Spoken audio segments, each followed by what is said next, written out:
All right, folks, welcome to the last word. And as you can see, I am here and I have my hair out again. Of course, I got my little hat on. I call it hat day. Whenever I don't feel like doing my hair, I just put like a little hat on to cover it up. I got my bangs out. And these curls are popping, honey. Popping, okay? But anyways, I'm just on here, just coming real quick, and I'm not gonna be very long because I actually have to go to the restroom. But just sitting in my car and on my lunch break, and want to come on here and talk about depression and trauma. Okay, if you visit the last word, you will be able to see that I put a post up that I saw from Instagram. And the Instagram page that I seen it from was called Black Girl Rants. Okay. So I follow the Black Girl Rants page or whatnot on Instagram, and there was a post, and the post simply talked about a girl who went into her brother's room, and the room was a mess. And then 3 days later, they found her brother in the river, dead. Okay. So I was like, wow, let's talk about that because I have experienced severe depression throughout many times in my life. As a teen girl, I experienced it severe severely. Like I experienced manic depression as a teen girl. Okay. And also I have experienced depression after I had went through a relationship that traumatized me, that was emotionally and mentally draining and traumatizing. Okay. So I have experienced depression in various different ways. I experienced it through I guess people would call post traumatic distress disorder, but I wasn't like diagnosed with it or anything like that. But I just knew that that's what I was experiencing after I had went through like that traumatic relationship that I felt like was traumatic for me. I have to say it was traumatic because it completely changed me. Okay. um, and it changed me for bad and it changed me for good. So there are some good things that I experienced it because I learned a lot.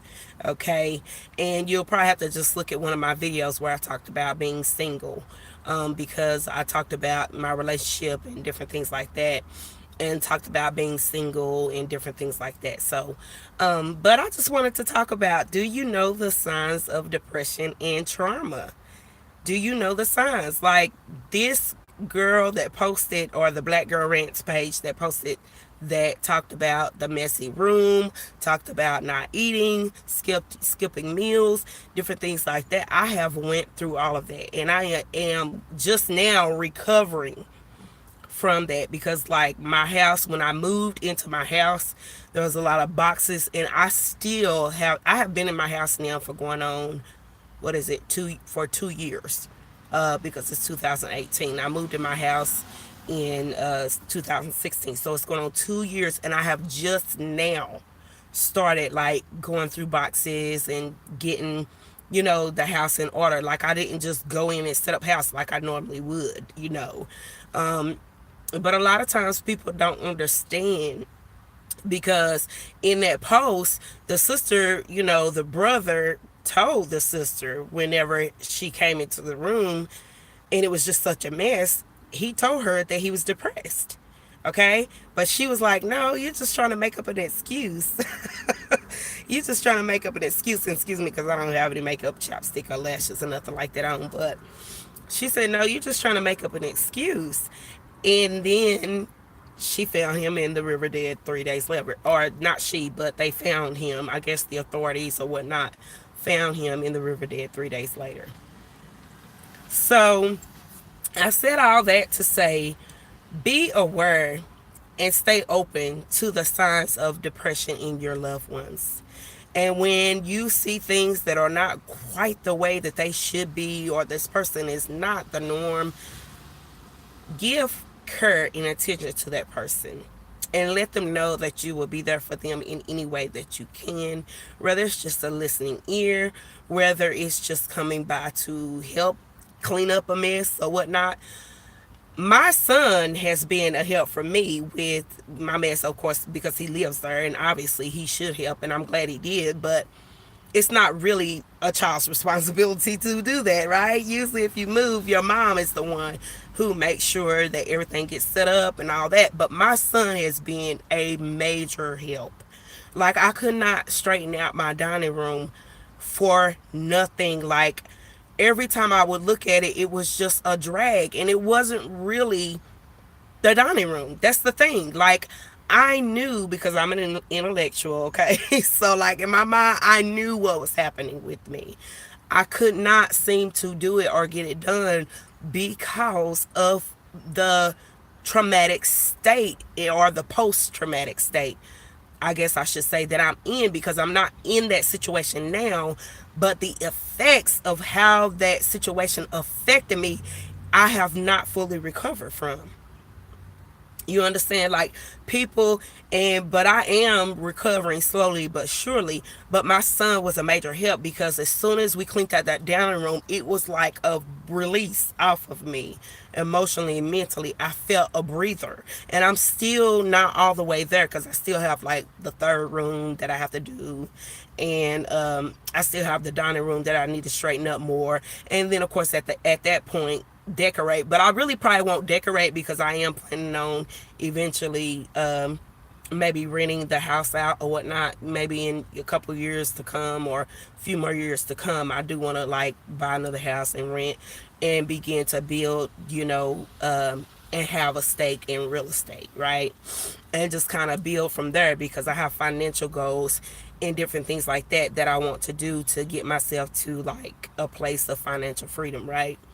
And continue to build. But I just wanted to come out here for a few minutes and just talk about depression and trauma, because it affects us in so many ways. And a lot of times, if you're not emotionally and mentally intelligent, or if you don't have the emotional and mental intelligence, you maybe will not recover well from something you experience. It will set you back in your life, and you will never, and some people never recover from it. Never. Some people lose their lives. Some people become suicidal.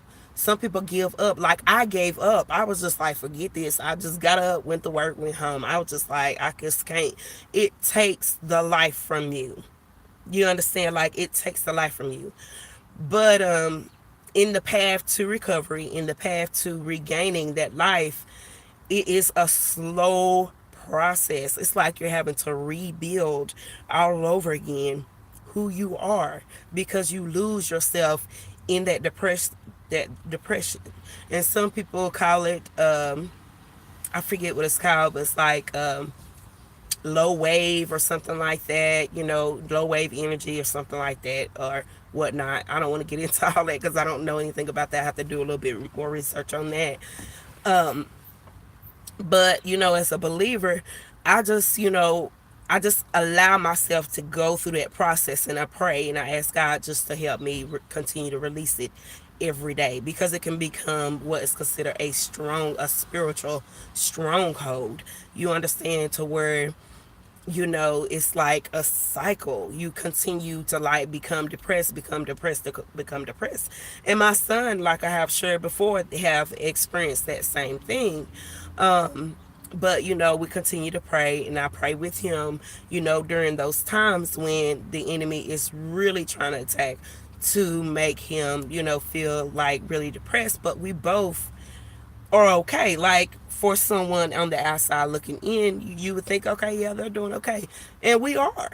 You understand? Because one thing about the depression, too, is that it's all about perception and the way you perceive your circumstance a lot of times. And so I have shared with my son that if we both, me and him both, because, it's something that I experienced too, if we both focus on gratitude, because a lot of times focusing on everything that you are blessed with, and focusing on being grateful for those things will help you overcome depression, because usually depression has to do with uncontentment, unhappiness, uh not feeling fulfilled or feeling satisfied. You understand, when in reality, if you wake up, you should be satisfied because you have life. You understand? So that was really all I had today. I just wanted to share that post that I saw and speak a little bit about depression and trauma, because a lot of people are experiencing it and there are telltale signs of it. And a lot of people think that that is an excuse for someone. People are using it as an excuse for them to stay in that state, when in reality, people like that are helpless, and there is a sense of hopelessness that people experience when they are going through that, and they feel like there is no hope, there is no point in trying to do, especially if they've done before, because that's what I experienced. I'm like, okay, I've done everything that I think I can do.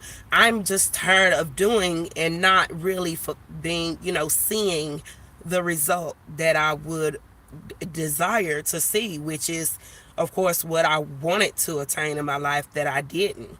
And it's like, also, depression can be a result of shamefulness from not achieving what you thought you could achieve, or a shamefulness of failing to achieve what you thought you could achieve, from mistakes that you've made, sins you've committed, wrongs that you've done. There's a shamefulness, and with that shamefulness comes that depression, the self anguish, everything. I mean, listen, y'all know me. I'm a talker. That's why I created this channel. If you have tuned in, or if you're watching this replay, you are watching The Last Word with your host, Tynesha. And what I do is just talk about different things that have to do with personal development, some professional development. And also, sometimes when I come in these videos, I don't even mention about some of the book reviews that I've done. I hope you can hear me, because I think my finger had hit the speaker. But I just talk about personal development, things like that, mental fitness, emotional fitness, spiritual fitness, and of course we'll be getting into physical fitness very soon. As you can look at me, I need the physical fitness as well.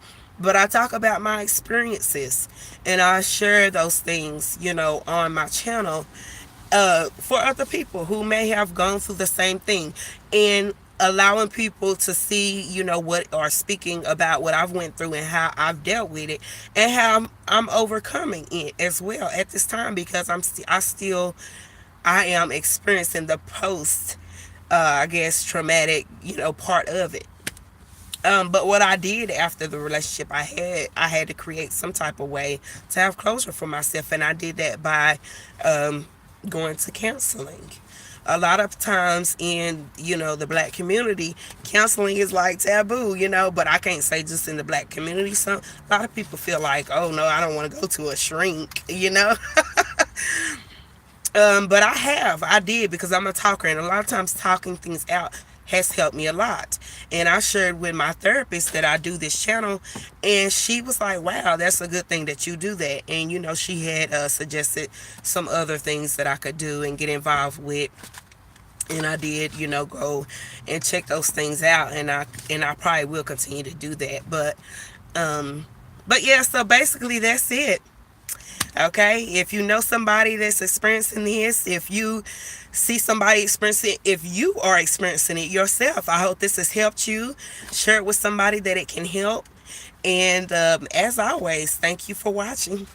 Talk to you later. Bye bye.